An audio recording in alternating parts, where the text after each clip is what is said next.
they had a similar situation. And on Saturday night here in Dubai, we know that one person was killed as debris from an interception fell onto a car that they were in.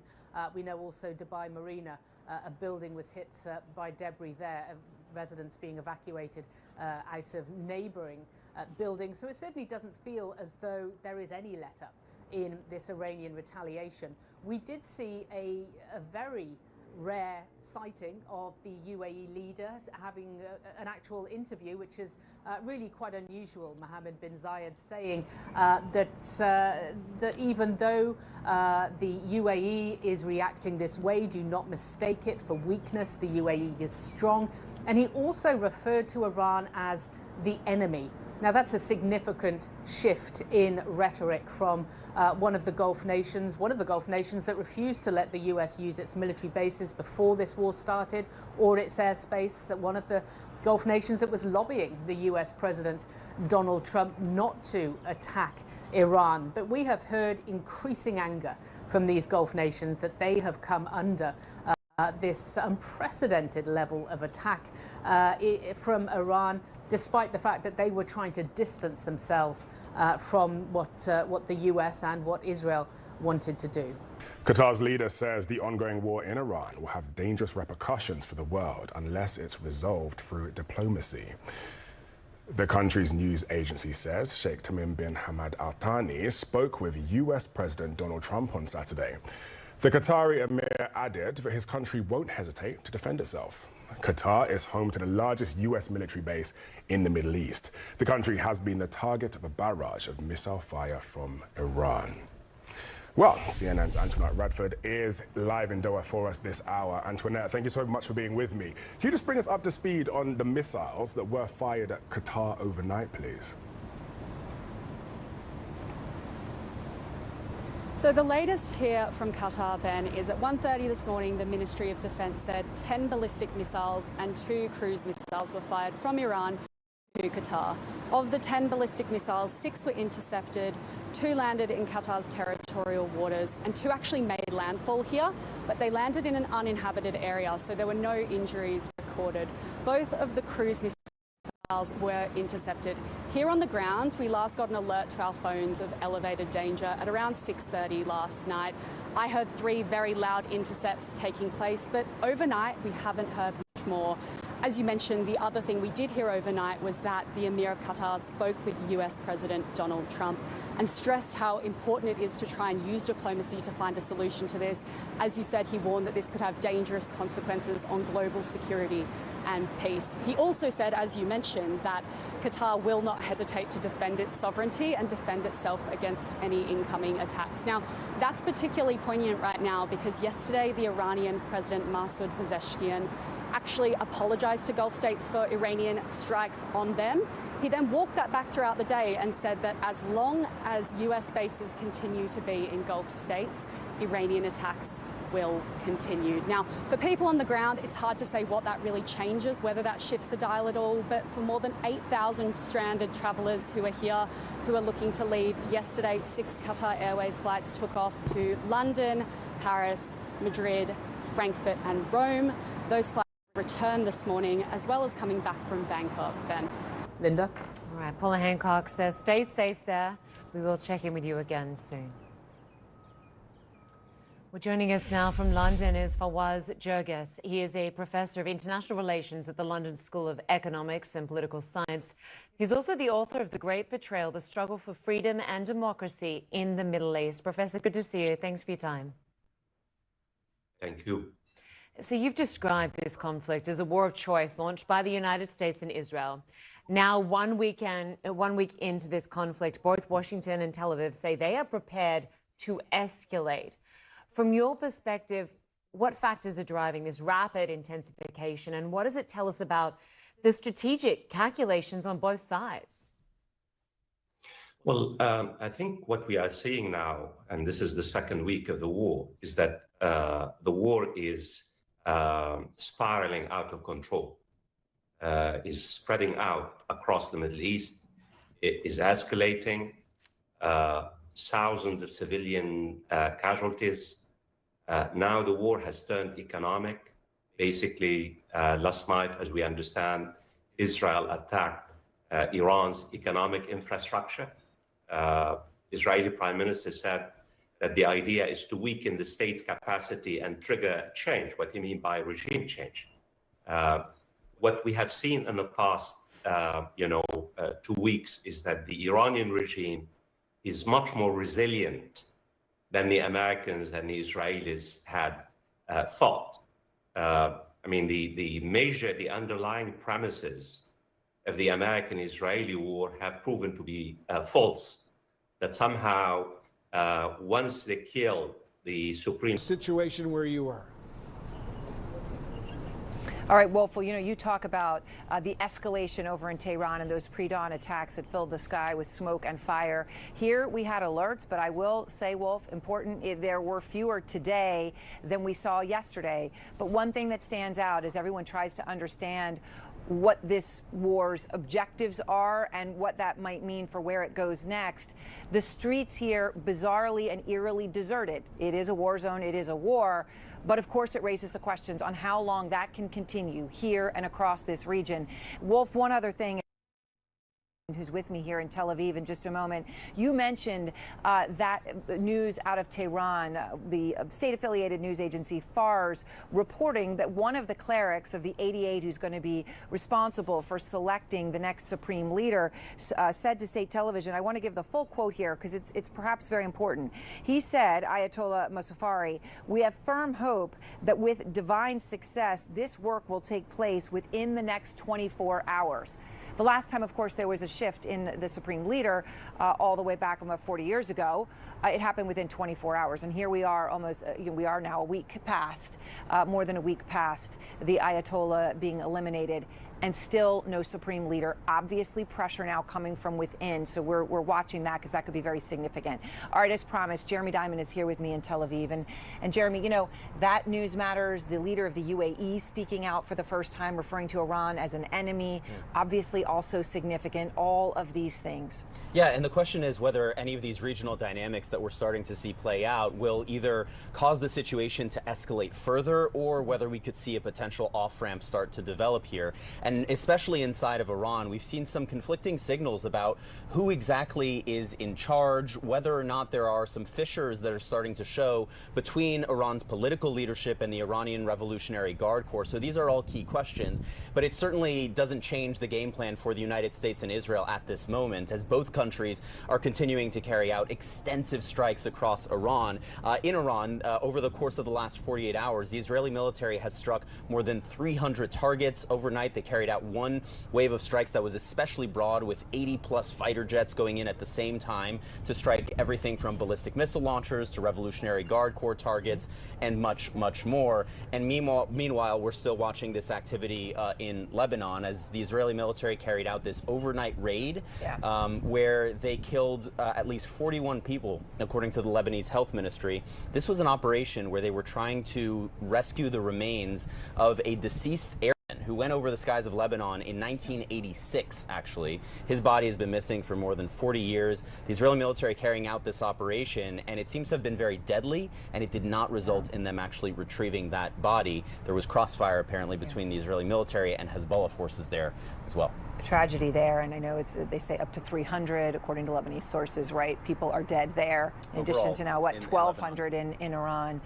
All right, Jeremy Diamond, thank you very much. And to go to Iraq now, which has also become an important focus of this war, a drone attack sparking fires at warehouses belonging to two very important U.S. firms that operate there, the oil drilling company Halliburton and KBR, which is an oil services company, right? So right at the heart of the global economy. That attack was in the port city of Basra, crucial to oil exports, and it targeted a compound housing employees. And this is according to Reuters reporting, and it happened just hours after the United States Embassy in Baghdad warned Americans to leave Iraq. They said that some hotels up in the north and the Kurdish part of the country could be a target of pro-Iranian militias.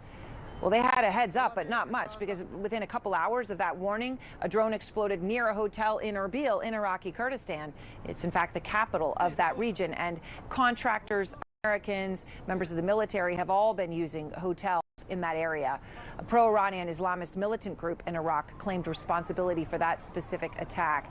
And our Clarissa Ward is in Erbil. She's obviously been to that site. She's our chief international correspondent. And Clarissa, what are you hearing now about this warning, that explosion, and what the risk still is for Americans and hotels? Really, hotels the only place for so many Americans where you are to go.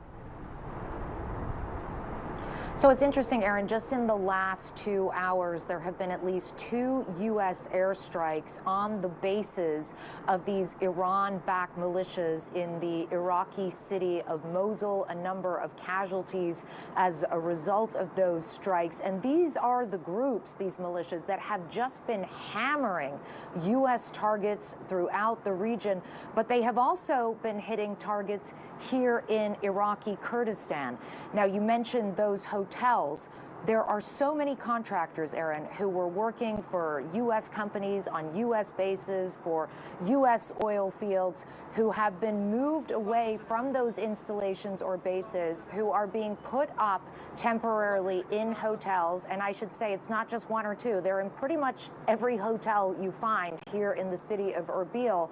And yesterday, effectively, this alliance of pro or Iran-backed Iraqi militias declaring that these hotels are now a target and will continue to be a target as long as they are hosting American citizens. Now, we know that the U.S. Embassy in Baghdad has urged Americans to depart Iraq. They have issued some guidance as to some of the routes that people could try to take, because obviously the airspace here is completely closed, Erin. They have said that you could try to go by land to Jordan or potentially to Turkey, but still, many Americans and contractors of other nationalities as well still trapped here. And of course, for the leadership of Iraqi Kurdistan, this whole situation poses a profound dilemma. They do not want to be involved in this. They cannot afford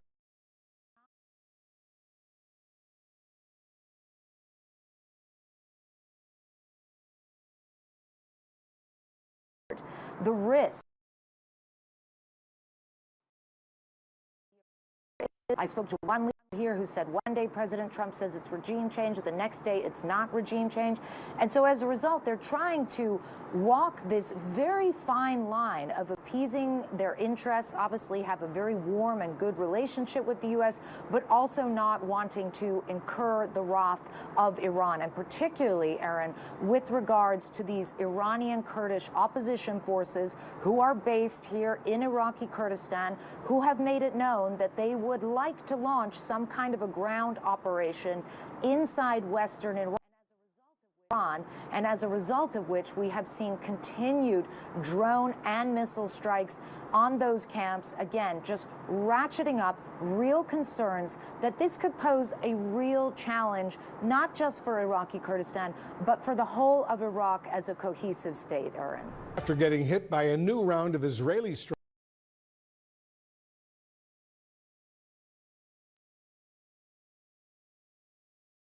allowed into Iran, senior international correspondent Fred Pleitgen and his team, they are in Tehran right now. We should note, CNN can only operate in Iran with government approval. Here's Fred's report from the streets of Tehran. There have been a lot of airstrikes here on Tehran today. A lot of the shops here are closed and have been closed since the military confrontation started exactly a week ago. I'd say about 20% of the shops might be open. So what we've done today is we've gone to a couple of shops, spoken to the shopkeepers and also some customers just to see how they're faring. We are definitely worried about our lives, but we have no other choice. This is my occupation, and it's about providing daily foodstuff. We cannot close the shop. We have to go to work, but with fear, while not knowing what may happen. Well,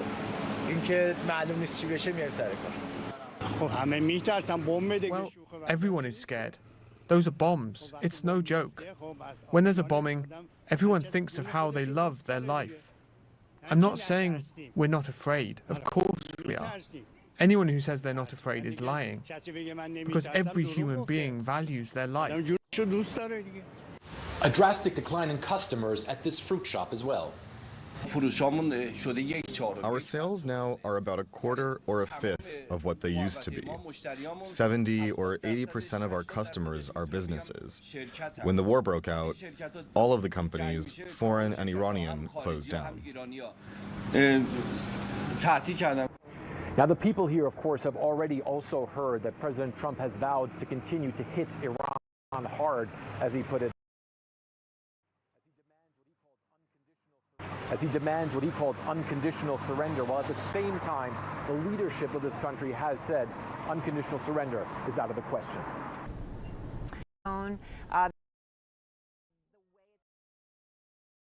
The way it's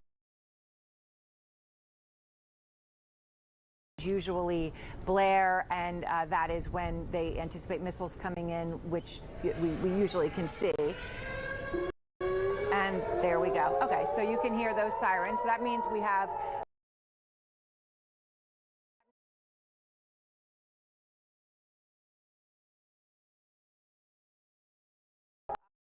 of the National Security Council here in Israel. So let me just unmic and get the other microphone.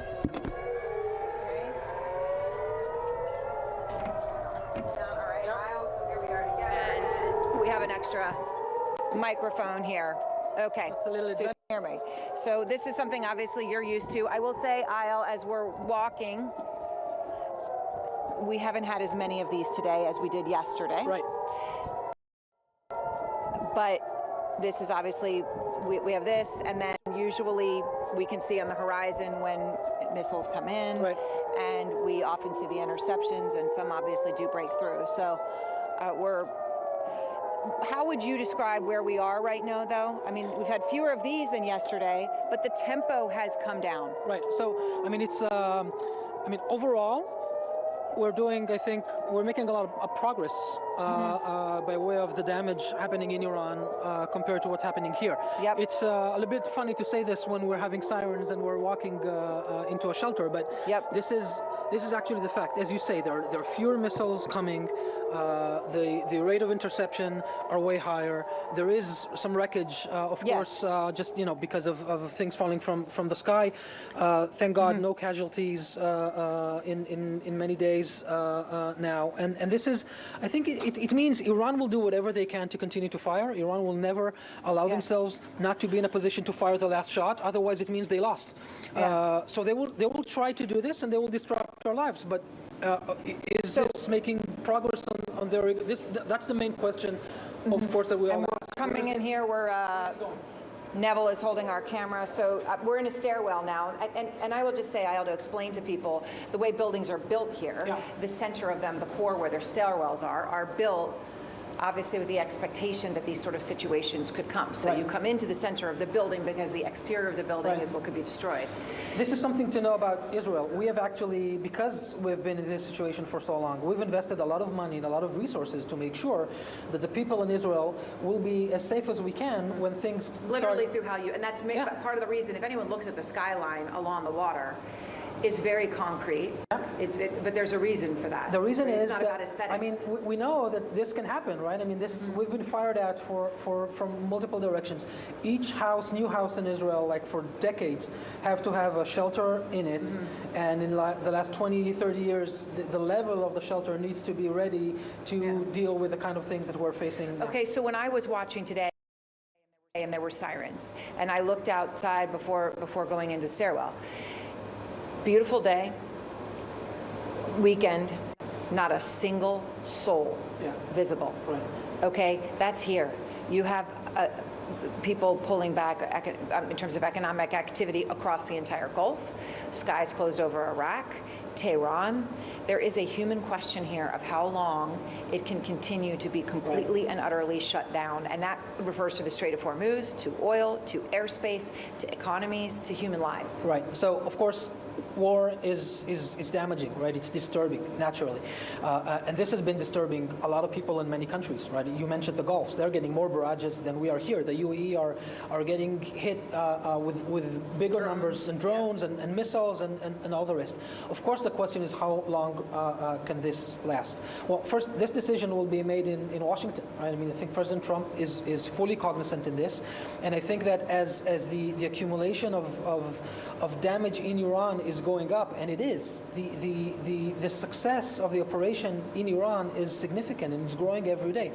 I would assume that it's a matter of I think days, not weeks, where the balance will shift in the sense that we understand that there is diminishing return of every day, that continues, Iran is weak, and the incentive to bring this to an end, I think, will increase as it comes. You spent 20 you were head of the National Security Council here.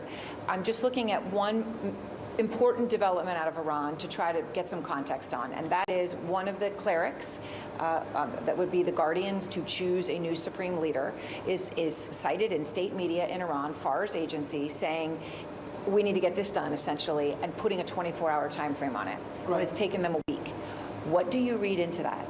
So I think the situation of the regime in Iran and the decision-making is fractured significantly. They've said since Supreme Leader was killed that they will appoint a new Supreme Leader very fast, as you say, and it has been a week now. They didn't do it. They didn't do it. And then there were rumors that they will appoint Supreme Leader Khamenei's son, Mujtaba Khamenei, as his successor, which actually makes very little sense when we're talking about this kind of regime. This is nepotism. This shouldn't happen like this. But in any case, this is where they're at. I think there is a strong conflict between the clerics and the hardliner in the military as to what will be the best way to try and keep Iran strong in the region. Otherwise, it is going down even more and more, which I think it is. I mean, I know it's hard to view this when, again, we are in a shelter. There have been American casualties. Oil prices are going high. But the world's largest terror sponsor country is being degraded in a way that they're not even able to define who their new leader will be. And I think overall, when this ends, this is going to be good for the stability of the region. So the Iranian president, Pezeshkian, a person who had done meeting with reporters in the West. I met with him in September, right? I know he was, relative to Iranian politics, seen as somewhat of a more reformist, at least an apologetic character for some things. And people say he's not really in charge, he's weak.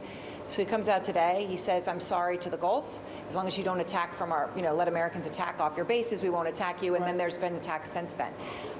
So some people say, well, that's because he doesn't have any power. But he also referenced specifically that their command and control is not functioning, and that there are some military units who are not hearing what they're being told. Yeah. Okay, what is the state of the Iranian military's operation right now? When they're firing missiles here right now, is that being done from the top, or is that being done because 3 weeks ago they were told they should keep doing that? Do you know? So I think IRGC still have some level of command and control. And I think it's more that Pezeshkian doesn't really have any authority over IRGC than anything else. I mean, because as you say, he promised that there will be no firing at all. And there have been 10 rounds of barrages on the UAE alone today. Since he said that, right? To a point where Mohammed bin Zayed comes out and says that the UAE are strong and they're not going to take it anymore, and they have to put their act together, calling his people to be resilient. The president of the United Arab Emirates, a very brave man, right? The leader of the Abraham Accords, together with President Trump and Prime Minister Netanyahu. This is really serious. I think Pezeshkian doesn't speak for the true decision makers of Iran. He might try to do this. I remember your interview with him in September. I think he was trying to make the West believe that he's actually in control and that there is someone that is normal that can be dealt with. But he's not calling any of the important shots. So the IRGC is calling the shots? IRGC are calling the shots. They have their ranks. Ali Larijani, which was given a Botox Cosmetic is the brand I trust and recommend for not only myself, but my patients. I was excited to book another Botox Cosmetic appointment because it is tried and trusted and the only one FDA approved for over 20 years. Botox Cosmetic is FDA approved to temporarily improve the appearance of moderate to severe frown lines, crow's feet, and forehead lines. The results are natural looking.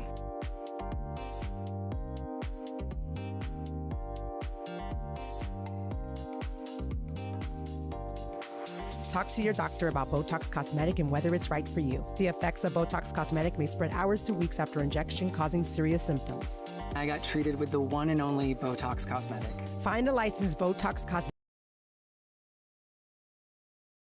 So when the sirens go off, everybody sort of heads into a stairwell or a shelter where you are right now, as we saw you do with Eyal?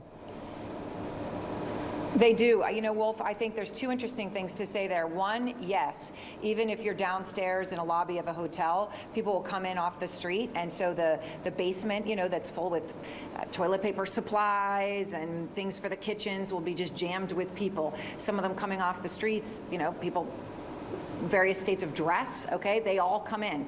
So people observe it. But there's a second point I'd make, Wolf, and that is that the streets aren't crowded to begin with.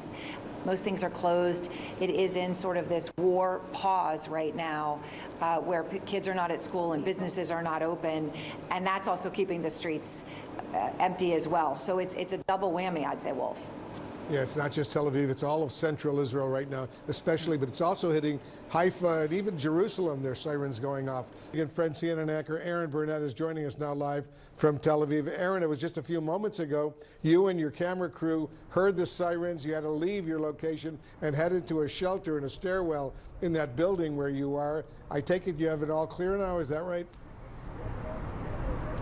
Yes, so then you get an all clear, and usually that's a combination, Wolf, of sort of an art and a science. Sometimes there is a formal, it is an all clear. Sometimes after people have heard a bunch of interceptions, or sometimes missiles do break through, then they will go back out. That time, Wolf, it was unclear whether there was one or two. Our crew could see in the distance one appearing interception of a missile, but there also at the same time was missile attacks coming from the north, from Lebanon and Hezbollah. And I want to bring in my colleague Jeremy Diamond, because Jeremy and I were talking about that.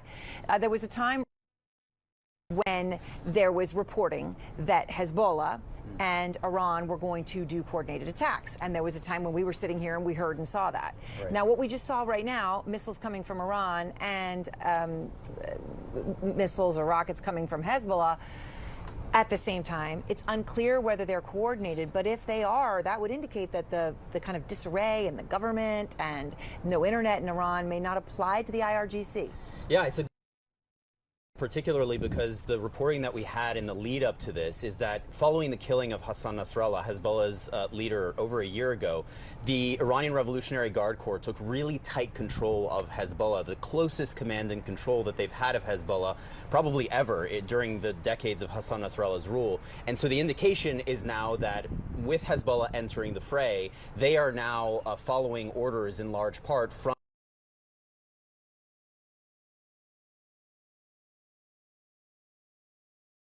the Iranian Revolutionary Guard Corps. And so despite the fact that inside of Iran we are seeing these questions of, you know, Pezeshkian, the president of Iran, his orders may not be being followed by the Iranian Revolutionary Guard Corps, particularly as he's saying that some of these airports and these targets in the Gulf are not going to be hit, but then they are being hit by the IRGC.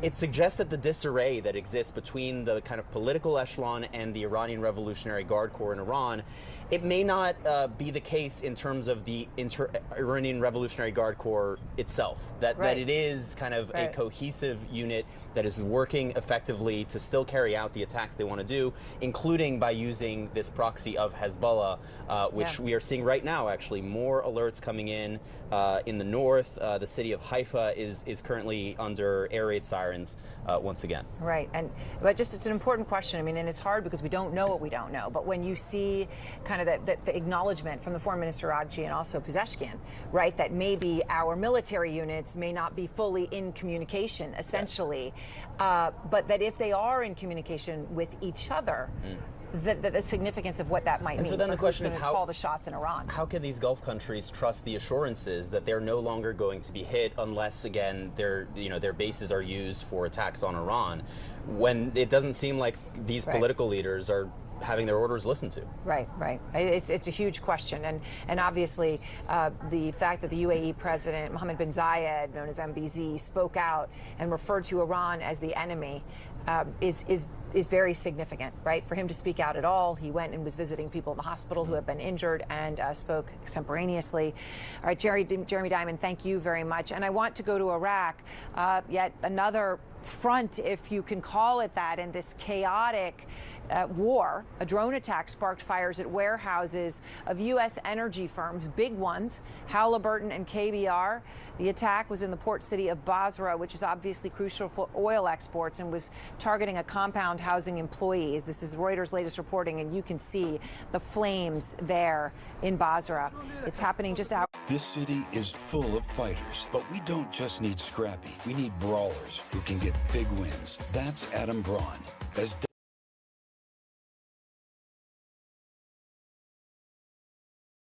Our Clarissa Ward has been there through the week in this war, and it was a pro-Iranian Islamist militant group in Iraq that claimed responsibility for that, just showing the complexity of the Pandora's box that may indeed already have been opened here. Clarissa, what are you learning about that warning, the explosion near the hotel, and of course now you're seeing U.S. oil and energy firms under attack in Basra? That's right, Aaron. Things definitely escalating here in Iraq. Just in the last few hours, the U.S. has conducted at least 2 airstrikes near Mosul, the city of Iraq, against these Iran-backed Iraqi militias that have just been hammering any U.S. presence they can inside Iraq, the oil companies, the embassies. We have also seen in the last few hours a number of rockets being fired towards the U.S. Embassy in Baghdad, and all of this really raising concerns that this is rapidly getting out of control. Aaron, you talked about the hotels. This was a new development last night. The State Department, or I should say the U.S. Embassy in Baghdad, putting out a statement warning people against staying in hotels in Iraq's Kurdistan region with a large number of foreigners staying in them. Well, the issue with that, Aaron, is that all of the contractors who work at these various oil companies and gas fields and U.S. consulates and U.S. bases have largely been moved off of those places and into hotels throughout this region, just literally a few hours after they had put out that warning that people should avoid these hotels. We saw 4 drones coming into the center of Erbil. Most of them were intercepted, but one of them appeared to explode next to, or hitting even, a hotel in the center of town. I should say that it looked like a fairly small drone. The damage was not extensive, but all of this sending a very clear and very chilling message, which is that civilian targets are not off the table and civilians are not off the table. And the Embassy of Baghdad urging Americans to leave Iraq as quickly as possible. As of yet, of course, the airspace is still closed here. They recommended using overland routes, potentially to Jordan or Turkey. But for the leadership here in Iraqi Kurdistan, but also in Baghdad, don't worry, those are just fireworks. There are real concerns that all of the escalating tensions could put really profound pressure on the Iraqi state, which, as our viewers may understand, after many years of war, is really based on a sort of fragile latticework of allegiances and alliances that are now being challenged in real time, Aaron.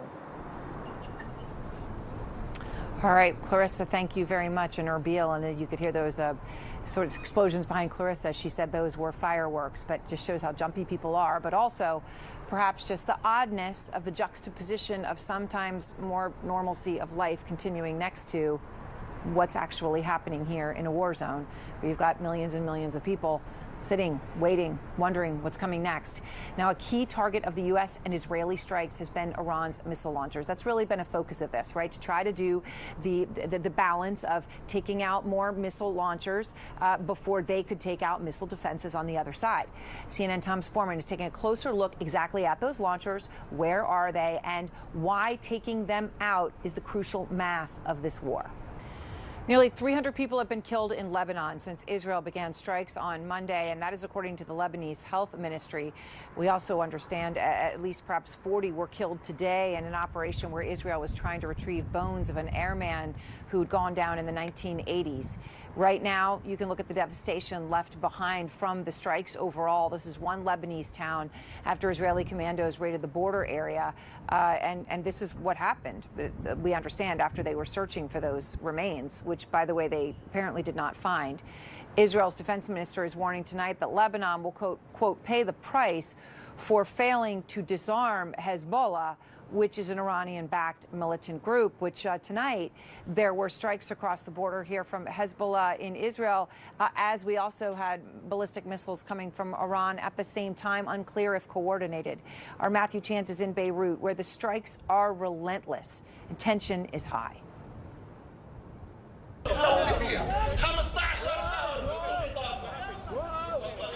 In a city on edge, tensions quickly boil. At this anti-Israel rally in Beirut, anger over airstrikes on Lebanon and Iran was soon directed at us. Well, we've just been told to get out because we're not welcome here, so we're going to go. Can we interview? We're going.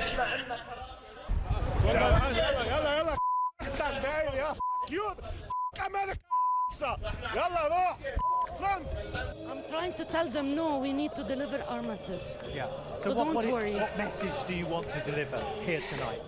That Israel is all evil. I'm Demi Palachuk. I serve in the National Guard. I've seen what fear and broken systems do to families. And I will never look the other way when politicians like Trump and agencies like ICE abuse power. I'm Demi Palachuk, and I will always fight for us. Israel says it's targeting Iranian-backed Hezbollah after the militia launched missiles and drones to avenge the killing of Iran's supreme leader. This is where it happened. It started from the roof. But the owner of one wrecked Beirut hotel in an upscale Christian neighborhood told CNN just ordinary families were her guests, no Iranian citizens, and definitely no Hezbollah, who she blames for the spiraling violence. And we are not that stupid to check them in. We are not that stupid. We live here. It's our home. How angry are you? I am angry, of course. With Hezbollah right now? I am angry with Hezbollah and Israel and Iran. But Hezbollah more, you know why? Why? Because they are Lebanese. They should be Lebanese. They are not. They are hurting us. They are hurting our homes, our children. It's dragged ordinary Lebanese, many ordered by Israel to evacuate their homes, into the Iran war. Aid workers say they're now struggling to shelter hundreds of thousands on the move. We've come to this school in the center of Beirut. You can see the children's murals on the wall, but it's no longer a school. It is a camp for people who have been displaced by the fighting in South Beirut and southern Lebanon. And in each of these classrooms, there are families who are escaping the fighting, and they've come to come here for safety. The children woke up screaming, says Ali Shams, who fled the suburbs of South Beirut with his family. We just ran, carrying them through the night, he told me. Now we're all homeless.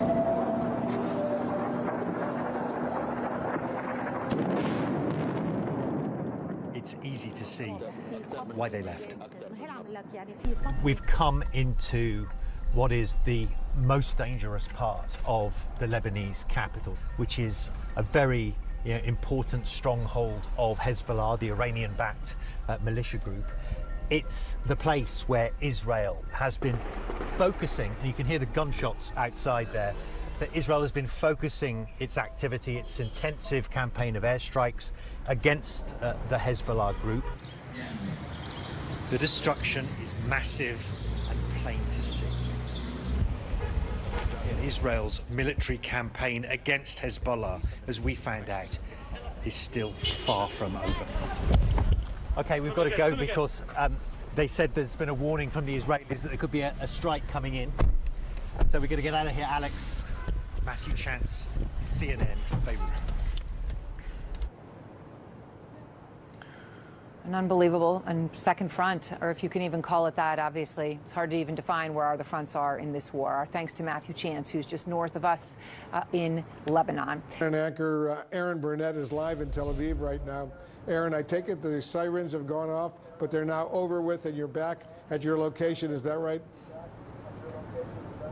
Yes, Wolf, that's exactly right. We're now back at our location. Those sirens went off. I was here with Nick Payton-Walsh when that happened. And Nick, look, we've had obviously several this evening already. It had been after there was some this morning and then sort of a relatively quiet afternoon. So the pace has picked up. Yeah. But what we heard after, and I myself, sometimes you can see, and you often see, obviously, well before you hear. Yeah. But we heard in the distance quite a staccato. Right, sort of like a resounding. I would describe it, Wolf, as the end of a giant fireworks display is what it sounded like, which we do not always hear. No, that was rare and that was different. It's hard to know exactly what that is. All these buildings around here, all the geography, how close this indeed may have been. Sometimes the Israeli military allow projectiles to land in open area where they're not going to hurt anybody. This may be one of those cases. We didn't see any glow at all, and it's hard though to. Over the last few nights, we've seen a persistent theme here, commented by many people here. A singular dot appears, and then from that, multiple different smaller projectiles, it seems, emerge. Yes. Now, which really do look like a firework. Again, for anyone watching, and will at some point have the video, but it's almost like a dandelion on the edge. There's a center, and then it kind of bursts out. It's a pattern, so it's not clear. I think you would normally expect if every one of those dots was a separate munition, you'd see quite a lot of damage probably below. So are these some kind of decoy device for air defenses? Is there something else at play here? Really unclear, but we've seen that again and again over the skies. All right, and I'm just looking here to see as we're getting more information, and I know our teams are watching as well, but I understand right now that Ali Larijani is speaking, who has been was national security, obviously leader in Iran, and even prior to this, I understand from sources, had sort of been the external face to many governments in this region. So still there, but speaking, and that's very important. We hadn't heard that coming on the heels of the President Pezeshkian speaking earlier as well. And I'm watching. I don't yet know what Larijani is saying, but his speaking at this time on this day after Pezeshkian could be quite significant. Yeah, after being a little bit MIA, at this particular time, lots of questions. We don't see somebody for a few days. What does that actually mean? Pezeshkian today sort of trying to sound like he was de-escalating and apologizing, but at the same time, as drones were landing in Dubai, the very countries he was apologizing to as well. So clearly a sign from him that Adam Braun spent years lobbying for predatory gambling interests, the same ones now pouring tens of thousands into his campaign.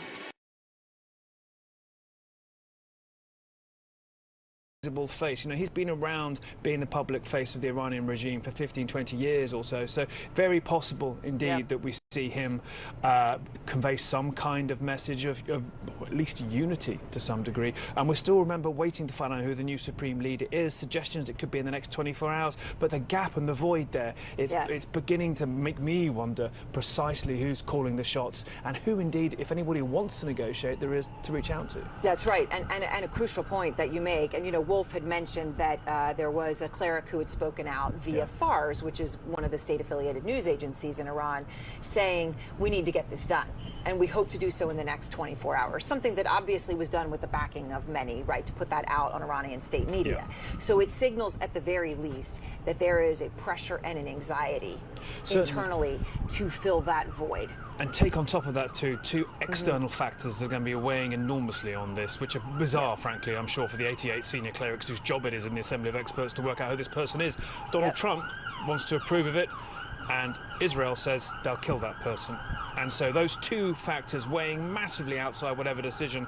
Is it delaying it? Is it causing more infighting? I'm sure there are lots of people who still want that particular job. But at wartime, in a society like that, to not have one singular figure calling the shots, that has to be behind so much of what we're not seeing. Well, yes, when we're seeing the political Pezeshkian and then the IRGC and the weapons still being fired, right, there are two hands, and there is no known bridge at this time. So the words of Ali Larijani could be extremely important. So we're watching to see exactly what is being said right now. Nick Payton-Walsh here with me in Tel Aviv.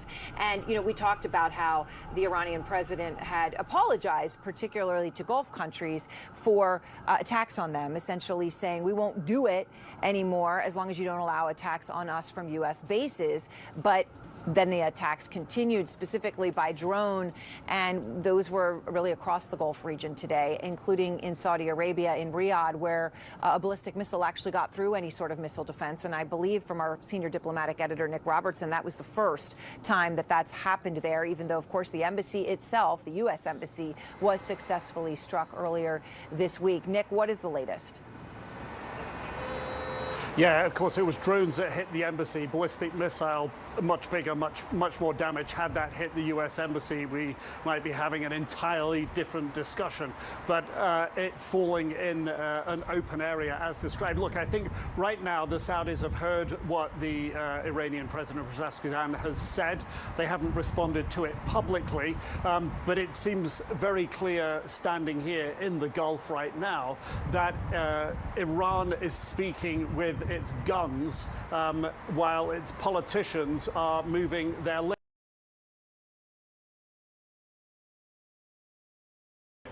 That's what's happening here, and I think that's reflected in the statement, a diplomatic statement from Bahraini officials that I was given a little earlier, and that is that they have heard what President Pezeshkian has said, that they, that they hear his apology and they like the apology. But they are not seeing that manifest on the ground. They're saying we're continuing to get these missiles incoming. They say, look, Bahrain has always been for diplomacy, for discussion. That's what they would like to see. But the reality that's being meted out, they say to them and others in the Gulf, doesn't match the words of the Iranian president. It'll be very interesting to see what Ali Laranjani says, who's had a very long and storied career within the leadership circles and structures of Iran, not least within the IRGC. And I think, again, another takeaway standing in the region, standing in the Gulf here right now, the interpretation that will be put on the words of the Iranian leaders, the various ones who no doubt will hear speak over the coming days, is that Iran has always used tactical ambiguity to shroud what its real intentions are, or to say one thing, perhaps do another, come back to that track, play for time if they're playing for time to select a new leader, or are they even going to select a supreme leader, or is the IRGC really going to move ahead and take the real leadership path itself, which has been a fear of many people in this region, or is it going to completely break down, which is another concern for those in the Gulf. But as far as the apology coming from the Iranian president has had, it's not being felt here as an apology so much as words that aren't backed by real actions. Let's bring in CNN Chief International Security Correspondent Nick Payton-Walsh, who is live there in Tel Aviv. Nick, you've been on the ground there. What is the latest you're hearing now, 11:02 there in Tel Aviv?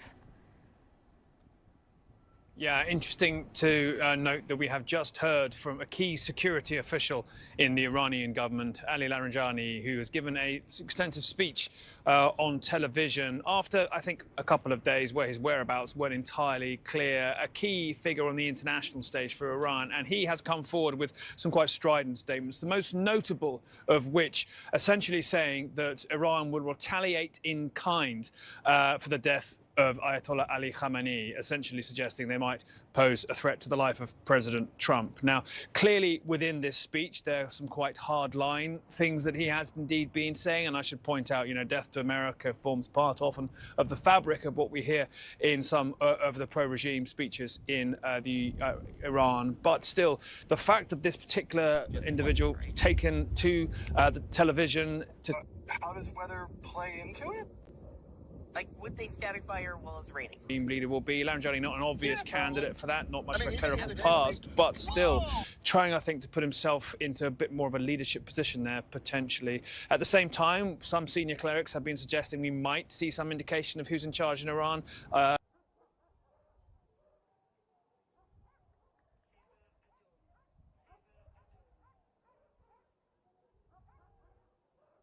highest level in the next day or so. And as you pointed out, significant strikes now hitting Tehran in the last hour. That coincided with an announcement here from the Israeli military of another wave that they were sending into Iran. But those strikes increasingly persistent. Desalination plants hit, one of the civilian...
second city of Sulaymaniyah, a large number of drone strikes. They don't have air defenses in that city in the same way because there isn't a U.S. troop presence.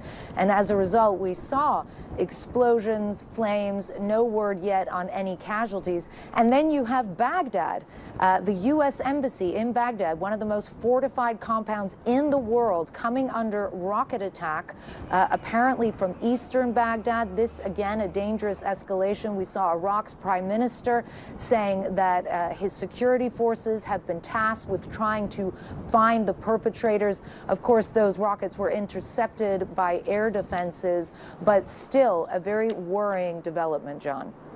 Clarissa Ward, great to have you there, giving this important window into this region that's right in the middle of all of this. Thank you very much for your reporting. CNN is the first U.S. network allowed into Iran since the start of the war. Our team is there reporting with the permission of the government. CNN senior international correspondent Fred Pleiken and his team, they are in Tehran. Fred, I understand there have been airstrikes in the area where you are. What are you seeing tonight? Yeah, John, there have been a massive amount of airstrikes actually here tonight in Tehran. And in fact, one of the things that we saw, heard, and felt here from our position was a huge amount of really heavy thuds that were not very far away from us. Also, when we went outside, you heard jets in the air. So clearly there was a sustained aerial campaign going on, I would say for about an hour or an hour and a half, that hit several targets, not just in the south of Tehran, but also in the east and the west of Tehran as well.